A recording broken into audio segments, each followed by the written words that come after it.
नमस्ते प्रिय मित्रों, आप सभी का इस YouTube चैनल में स्वागत है। इस वीडियो में मैं आपके साथ जाति व्यवस्था पर गांधी जी के विचारों पर चर्चा करूंगा। ये सभी तथ्य विश्वसनीय स्रोतों से लिए गए हैं, जैसे कि उनके भाषणों से या फिर पत्रिकाओं से जहां उन्होंने ने इस विषय पर कुछ भी लिखा है।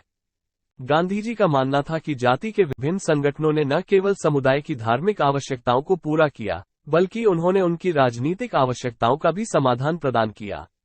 गांवों में जाति व्यवस्था के माध्यम से समाज अपने आंतरिक मामलों को सॉल्व करता था और यह उन्हें रूलिंग पावर के साथ किसी भी रूप में दबाव से निपटने की क्षमता प्रदान करता था। 1921 में अपनी गुजराती पत्रिका नवजीवन में उन्होंने लिखा, मेरा मानना है कि अगर हिंदू समाज खड़ा होने में सक्षम है तो इसका कारण ये है कि यह जाति व्यवस्था पर आधारित है।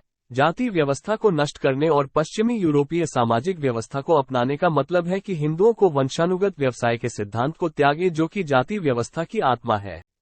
वंशानुगत सिद्धांत एक शाश्वत सिद्धांत है। इसे बदलना अव्यवस्था पैदा करने के बराबर होगा। यदि मैं आजीवन उसे ब्राह्मण न कह सकूं तो मुझे किसी ब्राह्मण से कोई प्रयोजन नहीं। यदि हर दिन एक ब्राह्मण को शूद्र और एक शूद्र को ब्राह्मण बनाया जाए तो यह अराजकता होगी।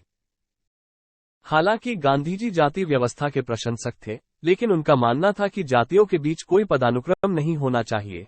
सभी जातियों को समान माना जाना चाहिए और अवर्ण जातियों, अति शूद्रों को वर्ण व्यवस्था में लाया जाना चाहिए।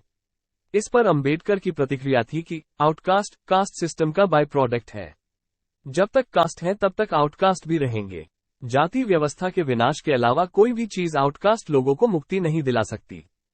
समय के साथ हम देख सकते हैं कि गांधी जी के दृष्टिकोण में जाति व्यवस्था के प्रति कुछ परिवर्तन आया है।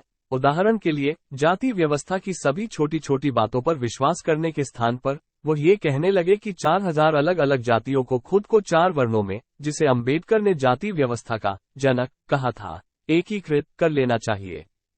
गांधी जी के जीवन के अंत में, जब उनके विचार केवल विचार थे और उन्होंने उन विचारों पर राजनीतिक कार्रवाई करने का जोखिम नहीं लिया, उन्होंने कहा कि उन्हें अब जातियों के बीच अंतर भोजन और अंतर विवाह पर कोई आपत्ति नहीं है।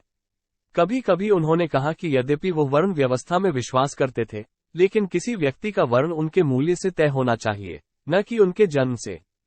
अगर हम गांधी जी के बारे में जीवनी या स्रोतों को देखें तो हम पा सकते हैं कि उन्होंने दिखाया कि उनके मन में अछूतों और मैला धोने वालों जैसे अन्य लोगों के लिए बहुत सम्मान है, लेकिन अछूतों के प्रति गांधी के प्रेम और उनके द्वारा अंतर्जातीय विवाहों में भाग लेने के बारे में गांधी के अनुयायियों की कहानियों और उपाख्यानों के बावजूद उनके अपने लेखन के 98 खंडों में गांधी ने कभी भी निर्णायक और स्पष्ट रूप से चतुर्वर्ण 4 वर्णों की व्यवस्था में अपना विश्वास नहीं छोड़ा और न ही उन्होंने जाति व्यवस्था की कमियों की निंदा की। सो फ्रेंड्स, ये थे गांधी जी के व्यूज ऑन कास्ट सिस्टम। एक और चीज मैं क्लियर करना चाहूंगा कि जब अंबेडकर जी कास्ट सिस्टम के खिलाफ लड़ रहे थे उस टाइम गांधी जी उनके कॉम्पिटिटर जैसे थे, क्योंकि जैसा कि आपको पता होगा कि उस टाइम तक गांधी जी गीता के प्रति उनका सम्मान और अपनी कार्यशैली को लेकर पूरी दुनिया में फेमस हो चुके थे। इसलिए हिंदू धर्म के मुद्दे पर गांधी जी के ओपिनियन पर पूरी दुनिया की नजरें थी। सो फ्रेंड्स, आशा करता हूं कि आपने इस वीडियो के माध्यम से कुछ सीखा या जाना होगा। आपसे निवेदन है कि वीडियो को लाइक करें और चैनल को सब्सक्राइब करना न भूलें। आप अपने सजेशंस हमें कमेंट सेक्शन में दे सकते हैं। धन्यवाद।